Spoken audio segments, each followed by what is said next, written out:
Hello students, hello everyone. मैं अभिनव जैन फिर से एक बार आपका स्वागत करता हूं फिजिक्स फंडे की इस वीडियो में, जिसमें आज हम वेक्टर्स नया चैप्टर स्टार्ट कर रहे हैं। वेक्टर्स पूरी फिजिक्स में लगभग हर चैप्टर में इस्तेमाल होने वाला एक मैथमेटिकल टूल है। तुम चाहो तो इस वेक्टर को बेसिक मैथ्स के अंदर भी इंक्लूड कर सकते हो, बट मैंने इसका अलग चैप्टर बना दिया है। That is most use tool in physics. ठीक है, तो पहला टॉपिक में आज इस वीडियो में हम बेसिक्स ऑफ वेक्टर स्टडी करने वाले हैं। बेसिक बेसिक कुछ पॉइंट्स जो कॉन्टिन्यूसली पूरे चैप्टर के दौरान इस्तेमाल होते रहेंगे। स्टार्ट करते हैं basics of vectors. Topic number 1। सबसे पहला सवाल, वेक्टर है क्या? तो दो तरह की फिजिकल क्वांटिटीज़ होती हैं। फिजिकल क्वांटिटीज़ मतलब जो फिजिक्स के अंदर या डेली लाइफ के अंदर यूज़ होने वाली कोई भी क्वांटिटी, जैसे मास, लेंथ, टाइम, एट्सेट्रा एट्सेट्रा। बहुत सारी क्वांटिटीज़ हम यूज़ करेंगे। उनको हम जानेंगे कि वो दो तरह में क्लासीफाई किए जा सकते हैं। एक, one is scalar and other is vector. Scalar क्या है? स्केलर वो क्वांटिटीज हैं which are described by their magnitude only, whereas vectors वो क्वांटिटीज हैं जिनका मैग्नीट्यूड भी होता है कुछ, और उनकी डायरेक्शन भी उनको डिस्क्राइब करने के लिए ज़रूरत होती है। तो स्केलर क्वांटिटीज़ के एग्जांपल जैसे मास, टाइम, स्पीड, एनर्जी, डिस्टेंस, और भी बहुत सारी स्केलर क्वांटिटीज़ फिजिक्स के पूरे सिलेबस में दिखने वाली हैं। जैसे जैसे क्वांटिटीज़ आएंगी, अपीयर होंगी, वैसे वैसे मैं उनके बारे में बताता रहूँगा कि कौन सी स्केलर है, कौन सी वेक्टर है। तो जैसे ये मास, टाइम, स्पीड। स्पीड जो है, स्पीड और वेलोसिटी में यही फ़र्क है। वेलोसिटी के अंदर डायरेक्शन इंक्लूड होती है, स्पीड के अंदर डायरेक्शन इंक्लूड नहीं होती है। मतलब अगर तुमसे कोई स्पीड पूछता है, 60 किलोमीटर पर आवर हम बोल रहे हैं, तो 60 किलोमीटर पर आवर में हमें ये बताने की ज़रूरत नहीं है कि ईस्ट की तरफ जा रहे हैं या नॉर्थ की तरफ जा रहे हैं। हमें सिर्फ मैग्नीट्यूड अगर बताया जा रहा है तो दैट मीन्स स्पीड, और अगर वेलोसिटी लिखा हुआ है तो उसके साथ डायरेक्शन भी बताने की ज़रूरत होती है। वेक्टर के example, displacement, velocity, force, momentum etcetera. Again जैसे जैसे आती रहेंगी क्वांटिटीज़, वैसे वैसे हम उनको बताते रहेंगे कि कौन सी स्केलर है, कौन सी वेक्टर है। Note, scalar quantities can be added, subtracted, multiplied and divided. मतलब जो भी हमें मैथमेटिकल ऑपरेशंस यूज़ करने हैं स्केलर क्वांटिटीज़ में, वो बिल्कुल वैसे ही रहेंगे जैसे मैथ्स के रूल्स होते हैं। जैसे 2+3 = 5, तो स्केलर के अंदर अगर कोई बोलता है कि 2 metre per second plus 3 metre per second, दो स्पीड को ऐड करना है, तो that is 5 metre per second. But vectors के साथ पंगे हैं। Vectors have different mathematical rules to follow. Obviously सोच के देखो, अगर एक व्हीकल 2 मीटर पर सेकेंड से ईस्ट की तरफ जा रहा है और एक व्हीकल 5 मीटर पर सेकेंड से नॉर्थ की तरफ जा रहा है, तो 2+5 तो 7 होता है, बट ईस्ट और नॉर्थ की एडिशन क्या होगी, तो उसको समझने के लिए हमें वेक्टर के कुछ नए रूल्स डिस्क्राइब करने पड़ेंगे, जो इस चैप्टर में हम पढ़ेंगे। तो मैथमेटिकल रूल्स 2+5 = 7 नहीं बोल सकते हम वेक्टर्स के लिए। वेक्टर्स के लिए कुछ डिफरेंट रूल्स होंगे, मल्टीप्लिकेशन के भी, सब्ट्रैक्शन के भी, डिवीजन की भी हम कुछ बातें करेंगे। Let's study. स्टार्ट करते हैं। Basic points of vectors. पहला पॉइंट, मैथमेटिकल रिप्रेजेंटेशन। अगर किसी वेक्टर को मैथमेटिकली लिखना है, जैसे हम क्वांटिटीज को, फोर्स को एफ सिंबल दे देते हैं, वेलोसिटी को वी सिंबल दे देते हैं, या इन जनरल जैसे मैथ्स के अंदर हम एक्स वाई जी सिंबल्स यूज़ करते हैं, तो इस तरह से वेक्टर्स के लिए भी हम कोई भी अल्फ़ाबेट यूज़ कर सकते हैं, बट उस अल्फ़ाबेट के ऊपर एक एरो का निशान होता है। जैसे जैसे ये ए, अगर किसी की एक्सलरेशन हमें अज्यूम करनी है, अब एक्सलरेशन एक वेक्टर क्वांटिटी है, तो हम लिखेंगे let the acceleration of the particle is a. तो ए के ऊपर एरो लगाना नहीं भूलना। ऐसे ही कोई भी वेक्टर क्वांटिटी अगर हम लेट कर रहे हैं या कंसीडर कर रहे हैं, तो उनके ऊपर एक एरो सिंबल डिनोट होता है, ताकि उनकी अलग से पहचान हो जाए कि ये वेक्टर है। ज्योमेट्रिकल रिप्रेजेंटेशन, अगर हमें ड्रॉ करना है, कहीं पे किसी वेक्टर को ड्रॉ करना है, तो वेक्टर को अगेन एक एरो सिंबल से ही ड्रॉ किया जाता है। जिस एरो की डायरेक्शन उस वेक्टर की डायरेक्शन को सिग्निफाई करती है, एंड जिसकी लेंथ, एरो की लेंथ वेक्टर के मैग्नीट्यूड के प्रोपोर्शनल होती है। ठीक है, वेक्टर के पास एक मैग्नीट्यूड भी है। जैसे वेलोसिटी है तो 20 kilometre per hour towards north, का मतलब 20 kilometre per our is the magnitude and north is the direction. तो हम नॉर्थ की तरफ सिंपली एक एरो बना देंगे, और जिसमें मैग्नीट्यूड जो होगा वो 20 के प्रोपोर्शनल होगा, और डायरेक्शन जो होगी वो नॉर्थ की तरफ होगी। तो वो एरो सिंपली उस वेलोसिटी को शो कर देगा। जैसे फॉर एग्जांपल एक बस है जो moving with 40 kilometre per hour है towards north east. North east क्या होता है? नॉर्थ ईस्ट वो डायरेक्शन है जो नॉर्थ और ईस्ट के ठीक बीच में हो। ठीक बीच में मतलब नॉर्थ और ईस्ट के बीच में एकदम 45 डिग्री एंगल पे जो डायरेक्शन बनती है that is north east. And bike is moving with 70 kilometre per hour towards west. तो अब इनके वेलोसिटी वेक्टर्स को, अब ये तो अंग्रेजी में लिखा हुआ है यहाँ पे वेलोसिटीज क्या है, डायरेक्शन और मैग्नीट्यूड, अगर इनको ड्रॉ करना है तो किस तरह से ड्रॉ करेंगे। सबसे पहले एक north east west south directions बनाई हमने, ठीक है। इसके अंदर वेलोसिटी ऑफ बस का देखो ये एरो है 45 डिग्री ईस्ट ऑफ नॉर्थ बोल दो, या 45 डिग्री नॉर्थ ऑफ ईस्ट बोल दो, या सिंपली नॉर्थ ईस्ट बोल दो। तो वेलोसिटी ऑफ बस, वी बस के ऊपर एक एरो लगाना नहीं भूलना, 45 डिग्री डायरेक्शन को शो कर दिया। एंड जो बाइक की वेलोसिटी है that is 70 kilometre per hour towards west. तो बाइक की वेलोसिटी का एरो लेफ्ट साइड में वेस्ट की तरफ। तो ध्यान से देखो यहाँ पे जो दो एरोज मैंने बनाए हैं, इसमें जो ये एक बस की वेलोसिटी क्योंकि कम थी तो बस की वेलोसिटी के लिए छोटा एरो है, और बाइक की वेलोसिटी का मैग्नीट्यूड 70 है तो बाइक की वेलोसिटी के लिए बड़ा एरो है। बस अंदाजे से हमें ये बात ध्यान रखनी होती है कि छोटी क्वांटिटीज जो हैं जिनका मैग्नीट्यूड छोटा है उनके लिए वेक्टर के एरो का साइज भी छोटा रहेगा या लगभग उस प्रोपोर्शनल में रहेगा अंदाजन, ठीक है। इनके मैग्नीट्यूड्स को दिखाने के लिए देखो इस तरह से सिंबल यूज करते हैं। वेलोसिटी ऑफ बस वेक्टर का मॉड, ये मॉडुलस वाला जो सिंबल है, this symbol this symbol represents the magnitude of the given vector.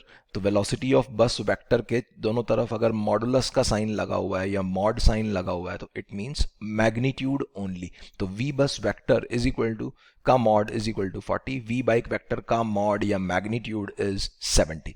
एक बात और ध्यान में रखनी है, मैग्नीट्यूड किसी भी वेक्टर का नेगेटिव नहीं होता।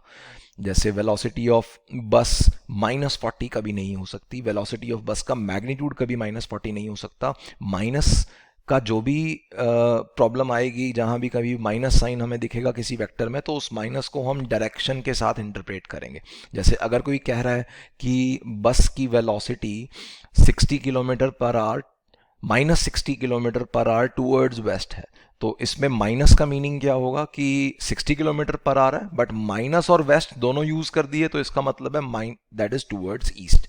तो -60 towards west means 60 towards east, ठीक है। Minus means opposite. तो ये ध्यान रखना है, हमेशा नोट भी कर सकते हो इस बात को कि वेक्टर का मैग्नीट्यूड कभी नेगेटिव नहीं होता। ध्यान रखनी है इस बात को, बहुत ज़्यादा इंपॉर्टेंट बात। आगे बढ़ते हैं, basic points about vectors. Third point, a vector arrow can be drawn anywhere unless its direction और मैग्नीट्यूड और बोथ आर चेंज्ड। जब तक कि डायरेक्शन मैग्नीट्यूड या दोनों चेंज ना हो जाए हम वेक्टर को कहीं भी ड्रॉ कर सकते हैं। जैसे अभी पिछले एग्जांपल में हमने देखा कि वेलोसिटी ऑफ बस वेक्टर नॉर्थ ईस्ट में था, तो इस वेक्टर की जो ये टेल है, ये वाली टेल मैंने यहाँ पे नॉर्थ ईस्ट वेस्ट साउथ के इंटरसेक्शन पे बना दी। ज़रूरी नहीं है इसको यहाँ बनाऊँ, मैं इसको कहीं भी बना सकता हूँ, मैं यहाँ भी बना सकता हूँ, मैं यहाँ भी बना सकता हूँ। इस वेक्टर को मतलब डिस्प्लेस करके मैं उठा के कहीं भी रख सकता हूँ।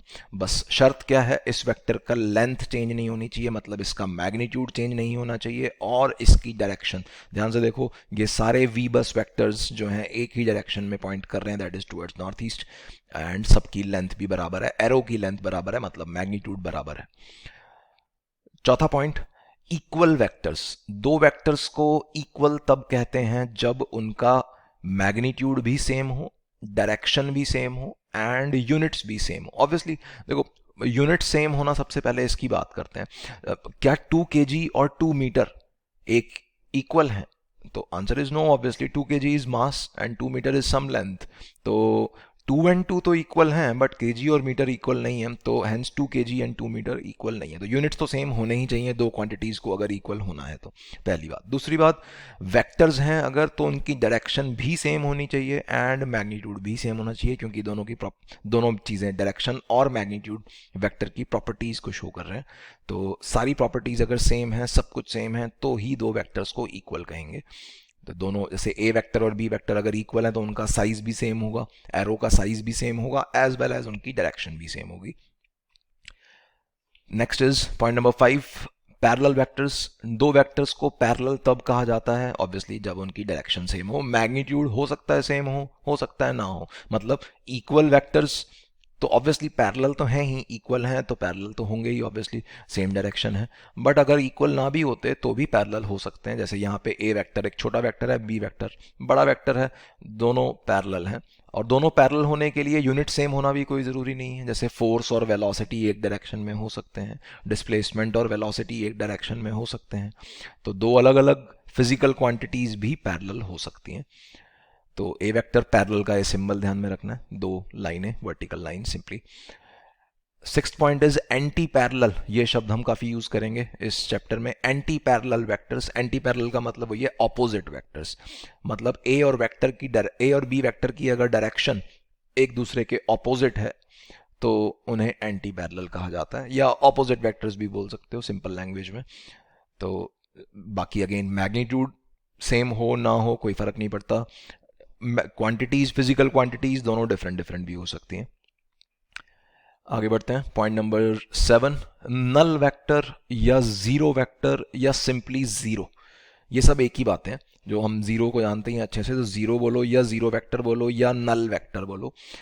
डिफाइन कैसे है? एक ऐसा वेक्टर जिसका मैग्नीट्यूड जीरो है।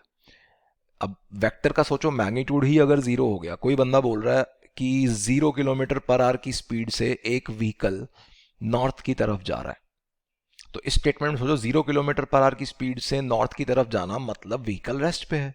अब नॉर्थ बोलो या ईस्ट बोलो एक ही बात है, 0 kilometre per hour towards north कहो या 0 kilometre per hour towards east कहो एक ही बात है। तो जीरो वेक्टर एक जिसका मैग्नीट्यूड ही जीरो है, तो उसकी डायरेक्शन का कोई मीनिंग नहीं होगा।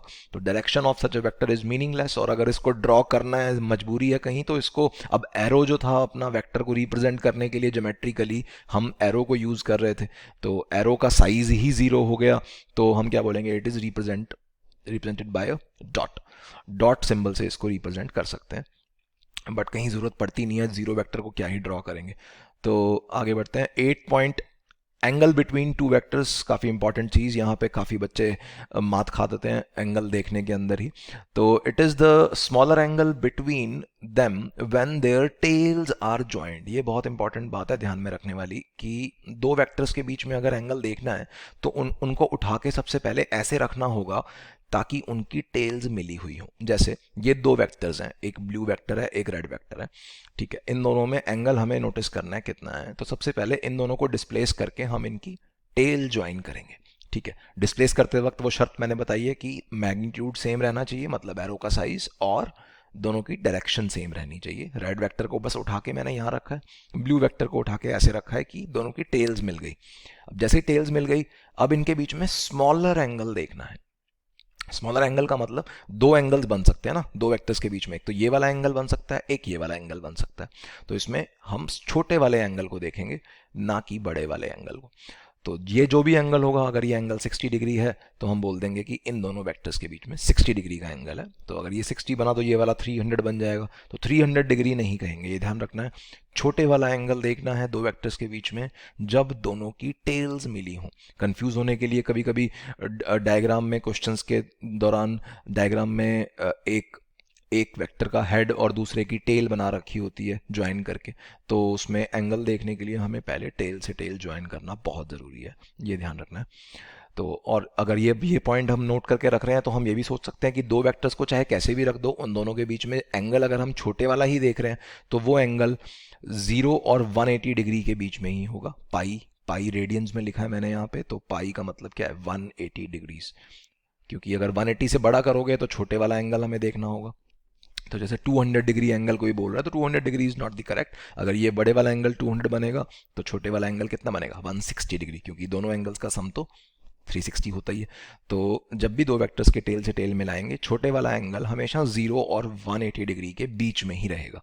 अच्छा, यहाँ पे देखो इक्वलिटी भी लगी हुई है, थीटा इक्वल टू 0 भी हो सकता है, थीटा इक्वल टू 180 डिग्री या पाई भी हो सकता है। 0 सोचो कब होगा? थीटा इज इक्वल टू 0 तब होगा जब दोनों वेक्टर्स पैरेलल हो जाएं, और थीटा इज इक्वल टू पाई कब होगा? जब दोनों वेक्टर्स ऑपोजिट हो जाए, एंटी पैरेलल हो जाए। एंटी पैरेलल में the angle is pi. I hope clear होगा।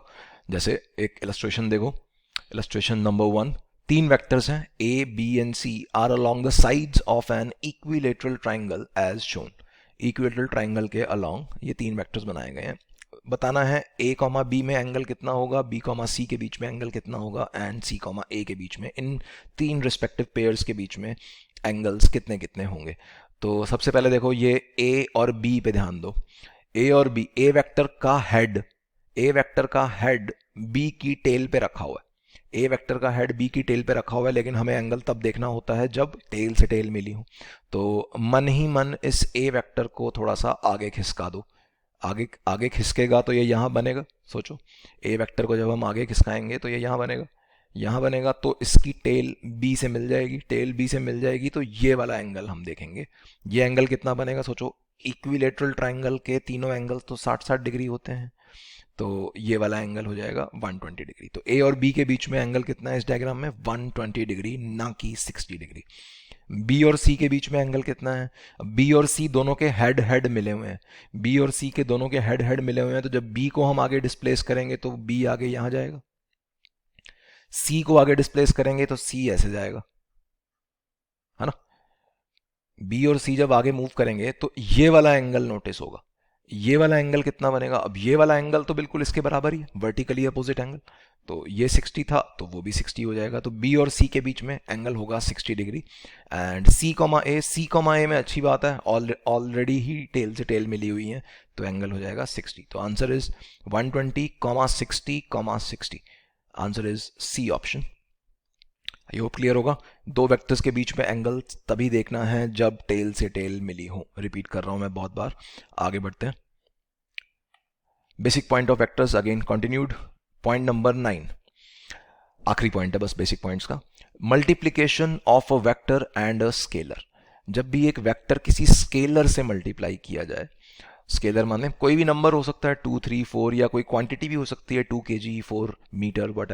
तो स्केलर की कोई यूनिट भी हो सकती है, बट यूनिट्स की हम यहाँ ज़्यादा बातें नहीं कर रहे। एक कॉमन सेंस की एक बात तुम सब जानते होगे कि दो चीज़ों को जब मल्टीप्लाई किया जाता है वो तो मल्टीप्लाई करने पे दोनों की यूनिट्स भी मल्टीप्लाई हो जाती हैं। तो हम यूनिट्स की यहाँ पे और चर्चा नहीं कर रहे, बेसिक वेक्टर्स के बारे में जानकारी ले रहे हैं। वेक्टर और स्केलर को अगर मल्टीप्लाई करेंगे तो रूल क्या है कि अगर वेक्टर को पॉजिटिव स्केलर से मल्टीप्लाई किया जा रहा है तो उसकी डायरेक्शन अनचेंज रहती है और मैग्नीट्यूड मल्टीप्लाई हो जाता है।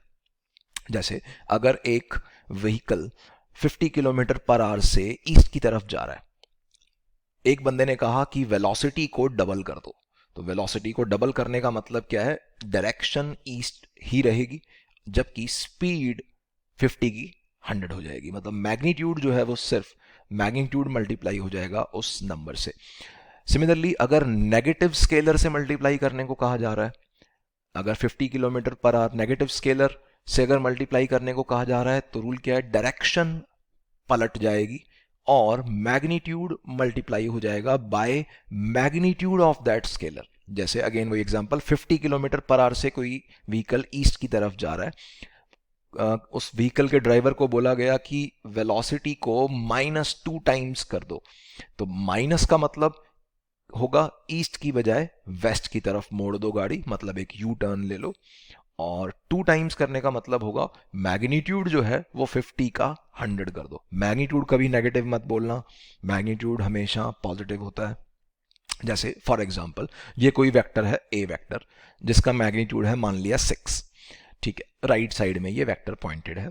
अब इसका डबल वेक्टर क्या होगा, इसका डबल वेक्टर डबल लेंथ हो गई। देखो डायरेक्शन अनचेंज हो गई, इस एरो का साइज डबल हो गया, मतलब 2a वेक्टर का मैग्नीट्यूड 12 हो गया, डायरेक्शन अनचेंज। अगला देखो a vector by 3। a vector by 3 का मतलब क्या हुआ, यहां डिवीजन है, डिवीजन से कंफ्यूज नहीं होना, ध्यान से सोचो। ये 1/3 से मल्टीप्लाई किया जा रहा है। a वेक्टर को मैंने 1/3 से मल्टीप्लाई कर दिया। 1/3 क्या है एक फ्रैक्शन है बट है तो पॉजिटिव। तो 1/3 क्योंकि पॉजिटिव है तो डायरेक्शन अनचेंज, जो ए वेक्टर की डायरेक्शन थी वही a/3 की डायरेक्शन। एंड मैग्नीट्यूड 1/3 टाइम्स हो गया, मतलब 6 का 1/3 दैट इज 2।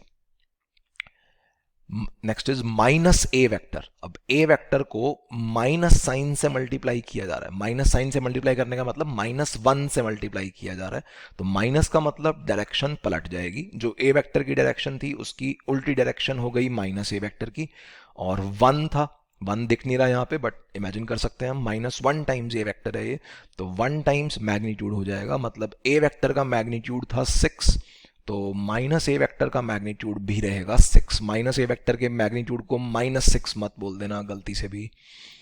अगला ए -3a/2 vector, -3 times A vector by 2, तो माइनस का मतलब अगेन राइट का लेफ्ट हो गया डायरेक्शन, 3/2 का मतलब हुआ मैग्नीट्यूड 6 की बजाय 6 into 3/2 is 9, 9 times, sorry 9 is the magnitude of this vector. तो वेक्टर के आगे माइनस लग जाने से मैग्नीट्यूड के आगे माइनस नहीं लगता है, वेक्टर के आगे माइनस लग जाने से सिर्फ और सिर्फ उसकी डायरेक्शन पलट जाती है। ध्यान से नोट डाउन कर लो सभी बच्चे इन बातों को, ये रूल्स दिमाग में रखने हैं। आगे बढ़ते हैं, इलस्ट्रेशन नंबर 2। एंगल बिटवीन ए और बी दिया गया है 30 डिग्री है, angle between 2a and -3b बताना है कितना होगा। ठीक है, और नीचे एक नोट भी लिखा हुआ है, ध्यान से पढ़ लो उसको। When a scalar and a vector are multiplied, no symbol of multiplication is used, ध्यान में रखनी है बात। मतलब कई बच्चों को ना मल्टीप्लीकेशन में वो क्रॉस का साइन या डॉट का साइन, ये साइन यूज करने की आदत रहती है, तो वो साइन यहाँ यूज नहीं कर सकते हो, इलीगल है, मतलब ये यूज करना गलत है, इनका कोई मीनिंग नहीं होता।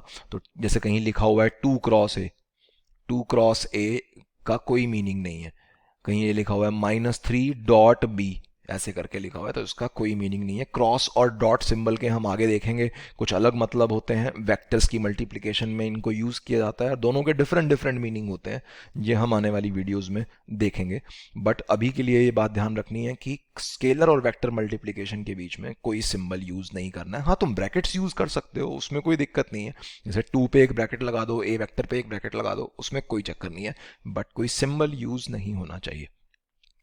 तो ए सवाल पे आते हैं, ए और बी के बीच में 30 डिग्री का एंगल था, मान लेते हैं ये ए वेक्टर है, ये बी वेक्टर है, इनके बीच में 30 डिग्री का एंगल है, ये एंगल 30 डिग्री है। अब बताना है 2a और -3b में कितना एंगल होगा। अब तो पहले 2a ड्रॉ करना पड़ेगा, -3b ड्रॉ करना पड़ेगा। तो 2a, ए वेक्टर को 2 से मल्टीप्लाई कर रहे हैं, मतलब डायरेक्शन उसकी अनचेंज रहेगी और मैग्नीट्यूड सिर्फ डबल हो जाएगा। तो अंदाजे से बना रहा हूं मैं, ए वेक्टर की जैसी डायरेक्शन है और मैग्नीट्यूड लगभग डबल है इस एरो का। -3b का मतलब है कि बी वेक्टर की डायरेक्शन पलट जाएगी और मैग्नीट्यूड ट्रिपल हो जाएगा, मैग्नीट्यूड -3 टाइम्स नहीं होगा। तो बी वेक्टर जो है दैट इज लेफ्ट, तो ए वेक्टर बन जाएगा कुछ ऐसा, डबल मैग्नीट्यूड का 2a वेक्टर, एंड -3b का मतलब है ये, अप्रॉक्सीमेटली बनाया मैंने, लगभग 3 टाइम्स मैग्नीट्यूड है और बी का, और यहाँ पे 2 टाइम्स। तो इन दोनों की टेल से टेल मिला रखी है हमने ऑलरेडी इस डायग्राम में। बताना है ये एंगल कितना होगा अगर वो 30 डिग्री था, तो हम बोल सकते हैं कि ये वाला एंगल 30 डिग्री था, तो ये एंगल कितना हो गया 180 -30, दैट इज 150 डिग्री आंसर।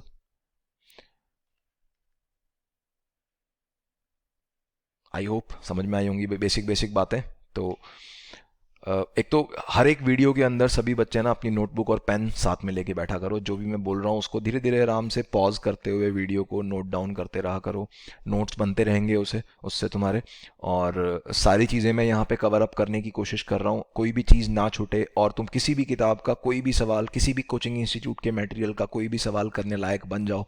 इस तरह से ये मेरी वीडियोज़ बनाई जा रही हैं, पूरी मेहनत कर रहा हूँ मैं।